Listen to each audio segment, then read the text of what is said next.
Ladies and gentlemen, the President of the United States, George W. Bush. Good job. Thank you all.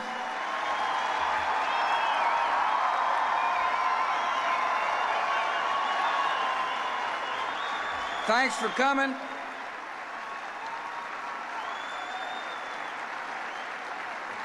Thanks for the warm welcome.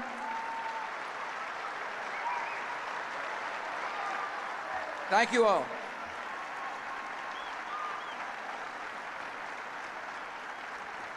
Thanks very much. It's great to be back in the capital of Ohio. I have spent some quality time here.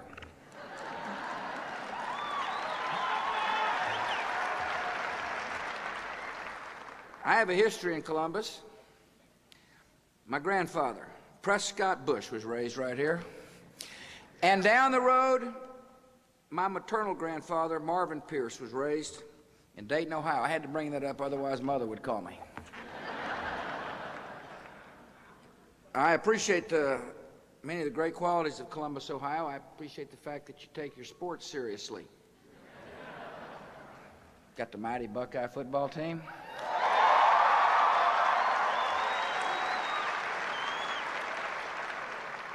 I understand there's going to be an interesting interstate clash next September. Mighty Longhorns will be coming up. Make sure you treat them as hospitably as you treated me. Looks like the basketball team can play pretty well. And this auditorium has its own sports tradition. Last weekend you hosted Arnold Schwarzenegger's International Bodybuilding Competition.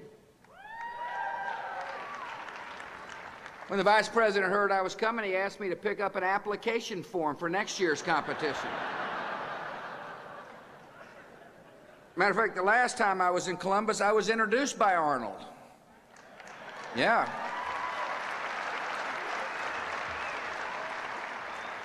Have times changed. Now I get introduced by Bodman, who is going to make a great Secretary of Energy, but not such a good bodybuilder. But I appreciate your willingness to serve, Sam. We got a lot to do. And that's what I'm here to talk about, the importance of a sound national energy policy. Today I visited a fascinating company called Battelle. Really interesting place. It's the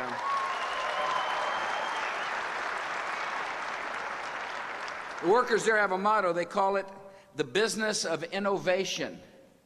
Pretty interesting, isn't it? The business of innovation. To me, it defines the entrepreneurial spirit which exists in that building. The spirit says there's nothing we can't do by working together. That's what it says. There are important problems to solve in America, and why don't we just put our minds to it, to use our skills and our talents to come up with innovative ways to deal with the energy challenges of today and tomorrow. That's what I saw at Battelle. People in Washington can learn from that example. We need to work together in Washington. We have had 4 years of debate about a national energy bill. Now's the time to get the job done.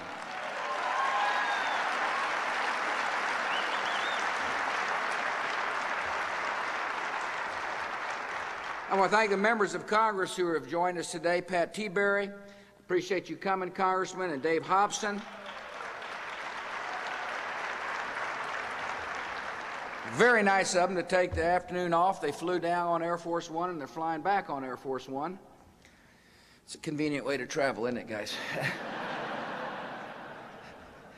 Look forward to continue to talk to you about Ohio and its needs and issues. I'm proud of my friend the governor's here. Governor Taft, thanks for coming. It's good to see you again. Appreciate you being here. I know the speaker's here and had the honor of speaker. Good to see you. I had the honor of meeting the leader of the Senate out at Air Force One. I want to thank all the House folks who are here. I want to thank the local officials who are here. I want to thank the industry and business leaders who are here. This is a subject that should interest you. Whether or not we've got the capability of working together to come up with a national energy plan.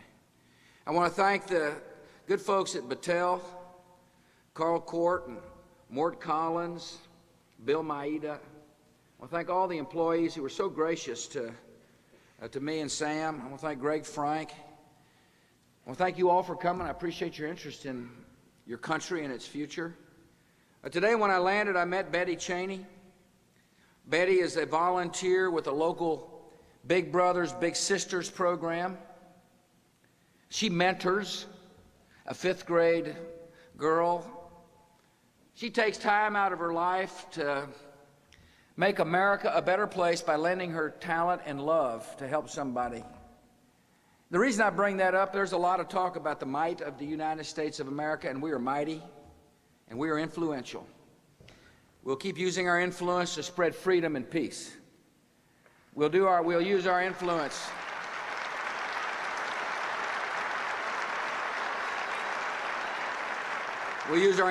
to protect the homeland. We'll continue to work to grow our economy, which is what I'm here to talk about. But the true might of America is not the size of our military or the size of our wallet. It is the size of our hearts. The fact that Betty Cheney has heard a call to love a neighbor like she would like to be loved herself is indicative of the true strength of America. Betty, I want to thank you for setting a great example by serving in Big Brothers and Big Sisters, by mentoring a child. If you want to serve your nation, if you want to be a part of a hopeful America, feed the hungry, find shelter for the homeless, love somebody who hurts, and together we can change America one heart and one soul at a time.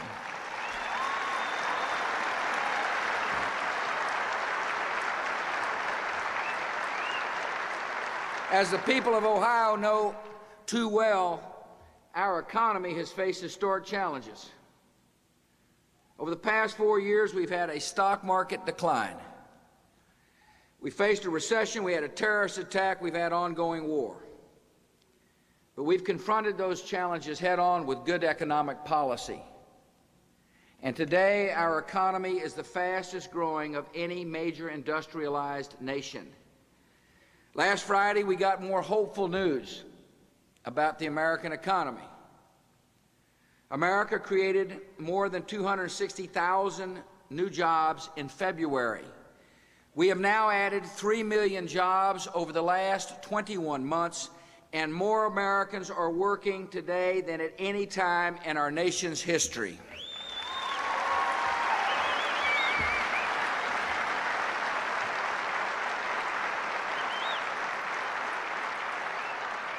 I want to assure you that we will not rest. We know there are parts of the country which still struggle. Parts of Ohio still struggle. Manufacturing communities were hit hard here in this state. I listened very carefully to the workers and small business owners and local officials as I traveled your state last fall. And I know you're working hard to recover.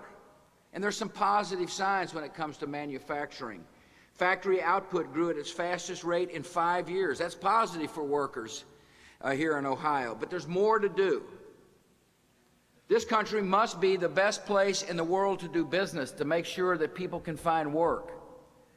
We need legal reforms. The scales of justice must be balanced and fair.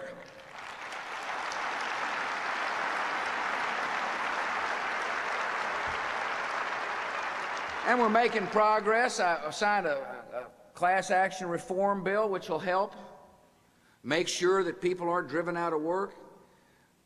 I'm hopeful we'll get an asbestos bill that'll make sure those folks who have been harmed by asbestos actually get paid without driving good employers out of work. One of the messages I heard here in Ohio is you're losing too many OBGYNs because of frivolous and junk lawsuits. We need national medical liability reform now, and Congress must deliver.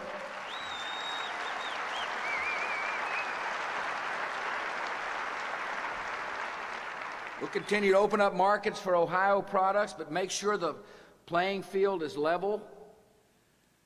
We'll make sure tax policy is reasonable and fair on our entrepreneurs.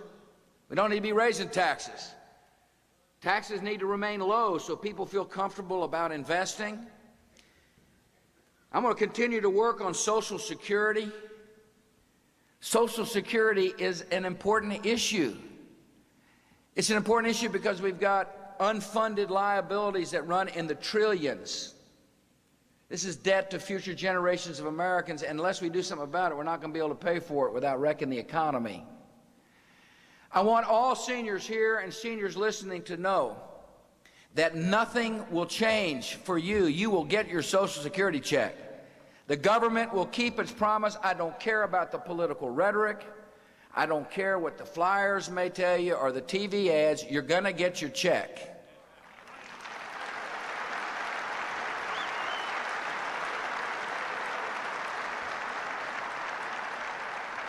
But because baby boomers like me will start retiring in 2008, when I'm 62 years old, and because there's a lot of us, but because we're living longer than a previous generation, and because we have been promised more benefits than the previous generation, and because there are fewer workers paying into the system to pay for people like me, younger workers need to be worried about whether or not they're going to be able to have a retirement safety net of their own. Grandmothers and grandfathers need to be worried about their grandchildren when it comes to Social Security. I have put the issue on the table because I believe the president must confront problems and not pass them on to future presidents and future generations.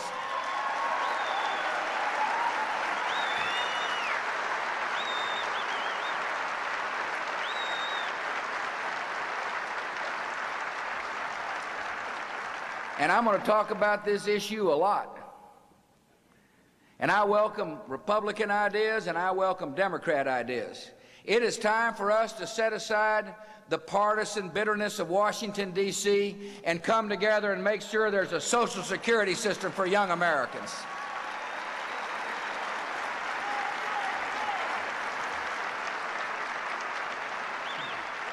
In order to make sure we have a growing economy, in order to make sure people can find work, in order to make sure the entrepreneurial spirit is strong in America, we need affordable, reliable, secure supplies of energy.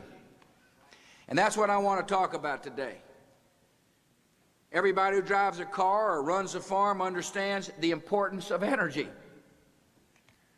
Every small business which dreams about expanding his or her Every small business owner which dreams about expanding his or her own job base worries about energy.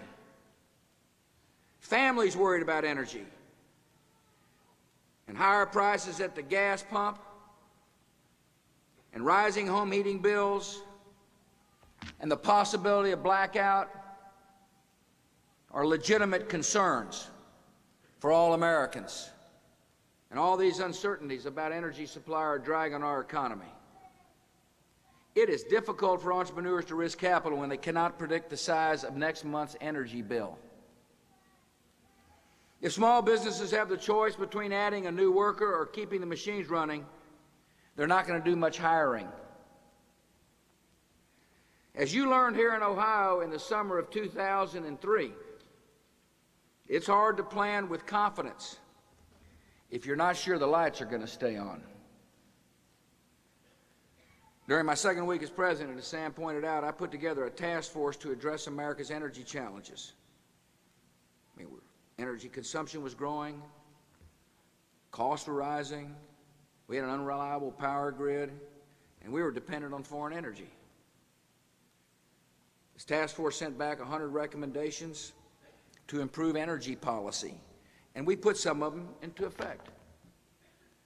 We streamlined the permit process to encourage exploration for oil and gas. We filled the Strategic Petroleum Reserve to improve our security during a time of war. We promoted new forms of energy conservation at government facilities. We increased weatherization assistance by nearly 50% to help more low-income families insulate their homes and save on their heating bills. And we've done some practical, common-sense things. But I readily concede these are first steps. This country must do more, and it requires legislative approval by the United States Congress. To meet America's energy needs in the 21st century, we need a comprehensive national energy policy. It's time for Congress to act, as I said earlier. A sound energy bill must meet 4 objectives. We must promote conservation and efficiency, increase domestic production, diversify our energy supply, and modernize our energy infrastructure.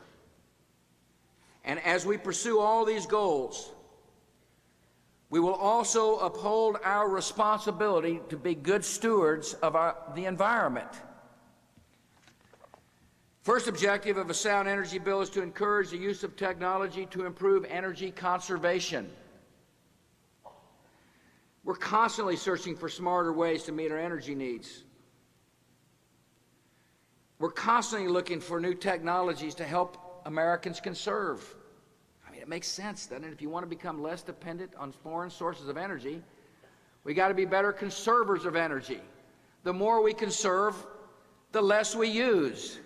And the less we use, the less dependent we are on foreign sources of energy. One of the reasons I went to Battelle was I wanted to see what innovative ideas they had about energy conservation.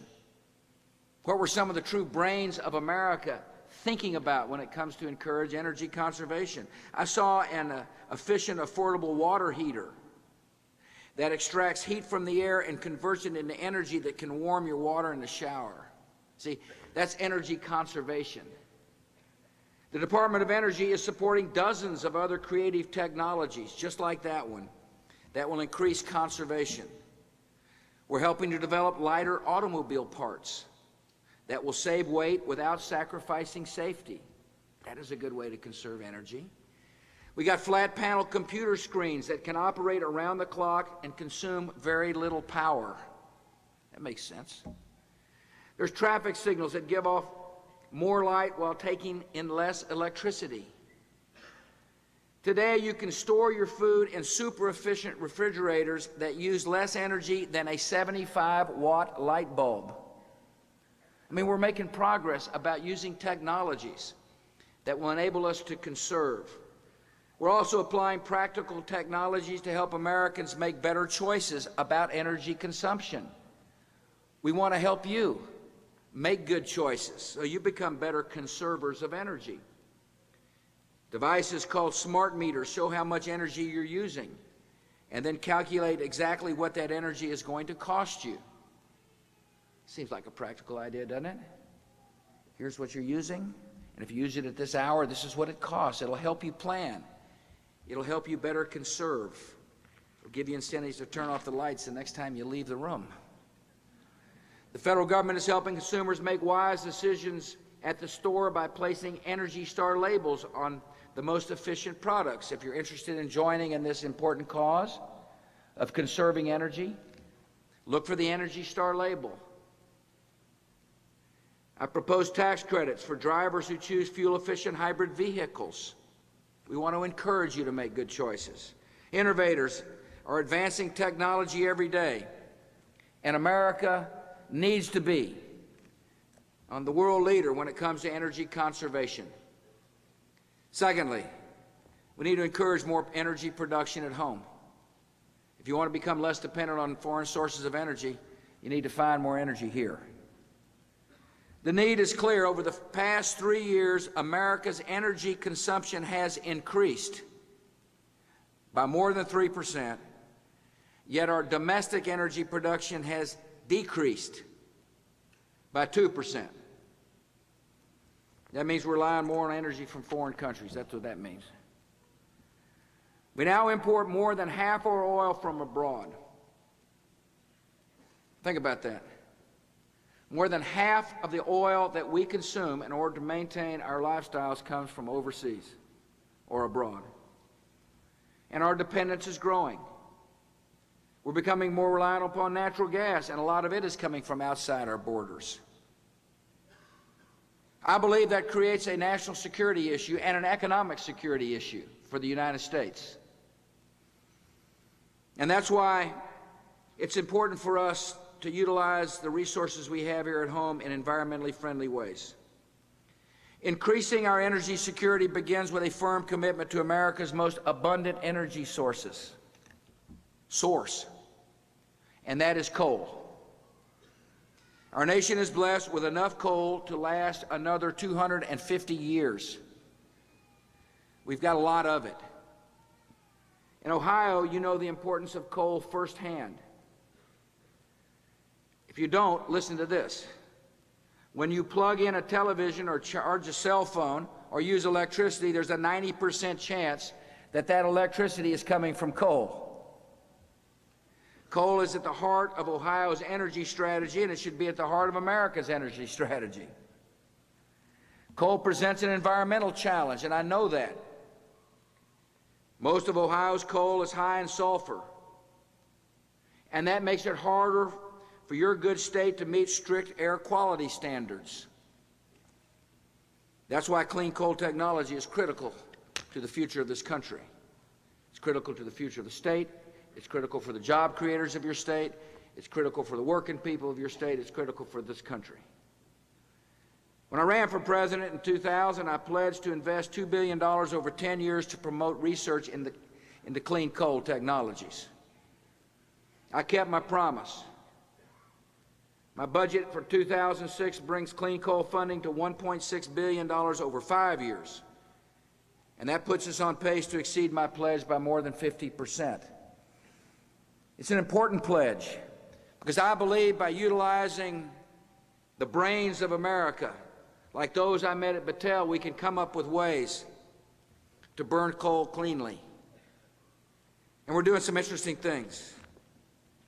We're funding research into innovative projects such as the process for converting coal into clean burning gas. Think about it. We're taking coal. There's a process that converts it into gas that burns cleanly. A company in Cincinnati is cooperating with a coal plant in New Mexico to eliminate almost all sulfur emissions and turn the byproduct into a usable fertilizer. Let me tell you something I just saw at Battelle that I think you'll find interesting. We got what's called the Future Gen Project. This is a groundbreaking development.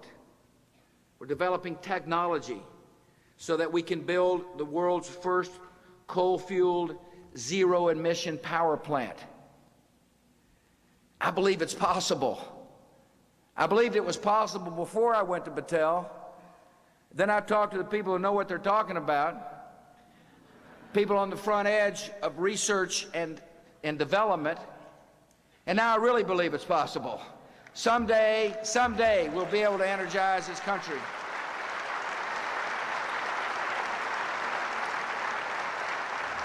I know it's hard. Most people have said burning coal without creating pollution was as likely as the Red Sox winning the World Series. Anything's possible.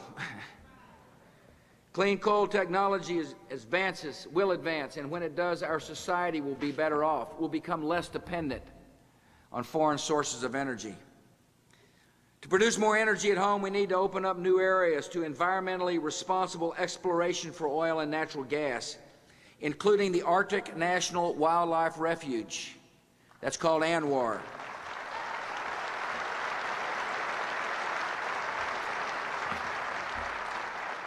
The Department of Interior estimates that we could recover more than 10 billion barrels of oil from a small corner of ANWR that was reserved specifically for energy development. That's the same amount of new oil we could get from 41 states combined. Thanks to advances in technology, and Sam was briefing me on what he saw. He just went up there to look at the technology that would be used. We can now reach all of ANWR's oil by drilling on just 2,000 acres. 2,000 acres is the size of the Columbus Airport. By applying the most innovative environmental practices, we can carry out the project with almost no impact on land or local wildlife. And that's important for you all to know.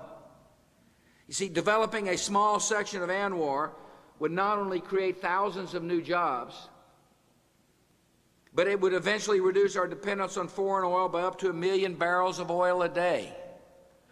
And that's important.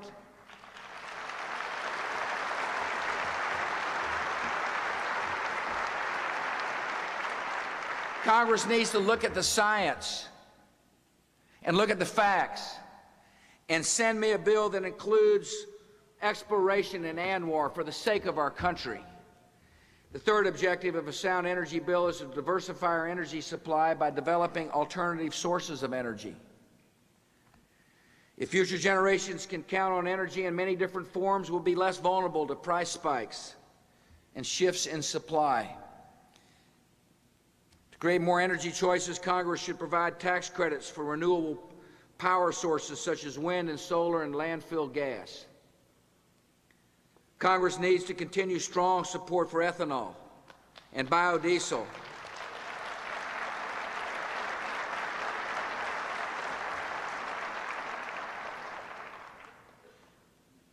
We're going to continue to figure out ways to grow our way out of dependence on foreign oil.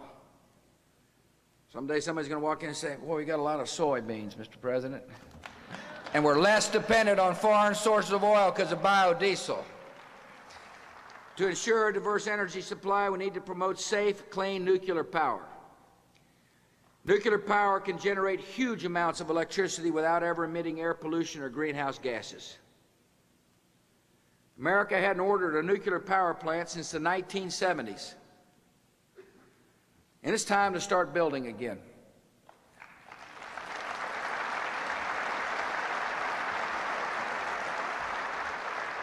Many people have concerns about the safety of nuclear power. I know that, and so do you. Yet decades of experience and advances in technology have proven that nuclear power is reliable and secure. We're taking early steps toward licensing the construction of nuclear power plants. Because a secure energy future must include nuclear power. Another vital energy project is the hydrogen fuel initiative. When hydrogen is used in a fuel cell, it has the potential to power anything from a computer to a cell phone to an automobile that emits pure water instead of exhaust fumes. At Battelle, engineers have found a way to use hydrogen fuel cells to power the electronics on a Bradley fighting vehicle. The world is changing because we're thinking differently. Technology will help us leap the old, stale debates of energy and environmental policy. We're providing $1.2 billion over 5 years to help move hydrogen-powered cars from the research lab to the dealership lot. With a bold investment now, we can make it possible for today's children to take their driver's test in a pollution-free automobile. It won't help them with parallel parking. Sure going to help us all be better stewards of our environment. The final objective of a sound energy bill is to find better, more reliable ways to deliver energy to consumers. Some parts of the country, homes and businesses are receiving 21st century power through infrastructure that was made decades ago. Transmission lines and pipelines and generating facilities are deteriorating. Different regions share electricity over unreliable transmission lines. These strains on the system lead to higher prices, and they lead to bottlenecks in delivery. And just one piece of the power grid, if one piece fails, you in Ohio know the results. Darkness across the map. Congress can solve these problems in a few simple ways.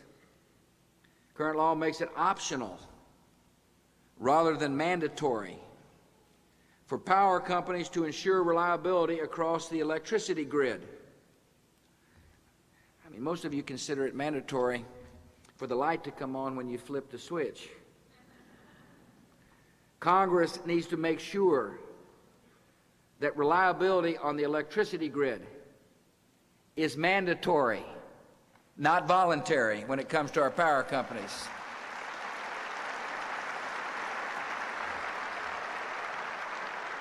We need to repeal the outdated rules that discourage investment in new power infrastructure. Incredibly enough, there's law on the books from the Depression that prohibits new investment when it comes to expanding the transmission of electricity. That needs to be repealed. I mean, we're living in the 21st century.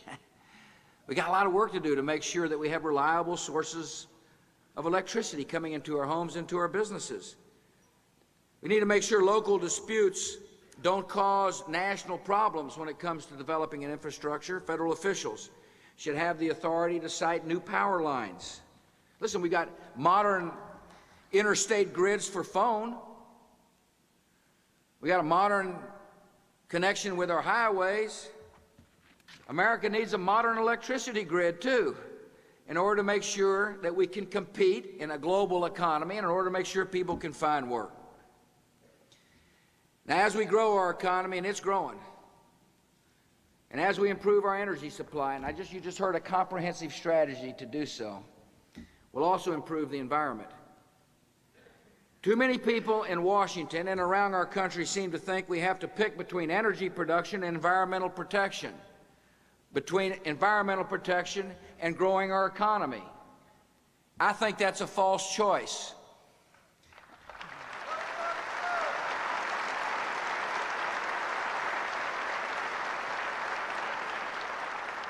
Our economy is growing, and over the past 4 years, our air and water are cleaner. Over 30 years, our economy has more than doubled. Air pollution has been cut in half.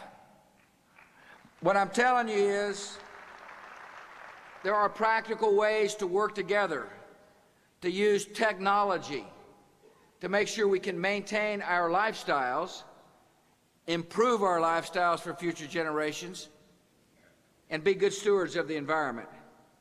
And I've got some interesting ideas on that. As a matter of fact, I sent a good innovative plan to Congress called the Clear Skies Initiative. Clear Skies uses the power of free markets to reduce power plant pollution by 70%. Without disrupting the energy supply or raising electricity prices. Let me tell you something, you need this bill for you in Ohio. That's why George Voinovich, a fine United States Senator, has been working so hard to get this bill out of the United States Senate. Clear Skies would allow almost every county in this state to meet strict new air quality standards while being able to keep your commitment to coal, and therefore to reliable energy supplies, and therefore to jobs. Congress is debating the Clear Skies Initiative, but I'm going to act to get results. Soon, the Environmental Protection Agency will finalize 2 rules similar to the Clear Skies Initiative. The Clean Air Interstate Rule will provide Ohio and eastern states with a practical market-based solution to the problem of power plant pollution that drifts from one state to another. This will help you. The Clean Air Mercury Rule will provide the first ever national cap on mercury emissions from power plants and result in a 70% decrease in mercury levels. These rules provide some of the same benefits as Clear Skies, but they are not a substitute for effective legislation. To protect the environment, to protect jobs here in Ohio and around our country, Congress needs to get a good Clear Skies bill to my desk now.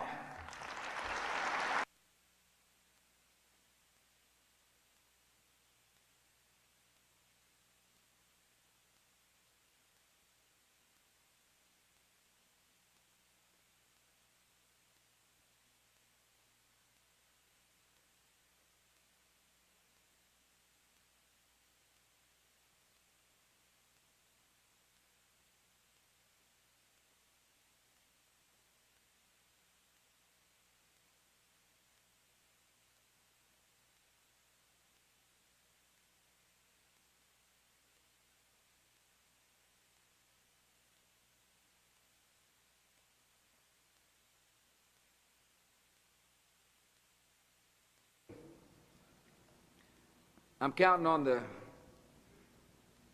letters and phone calls from the American people to let Congress know now is the time to act.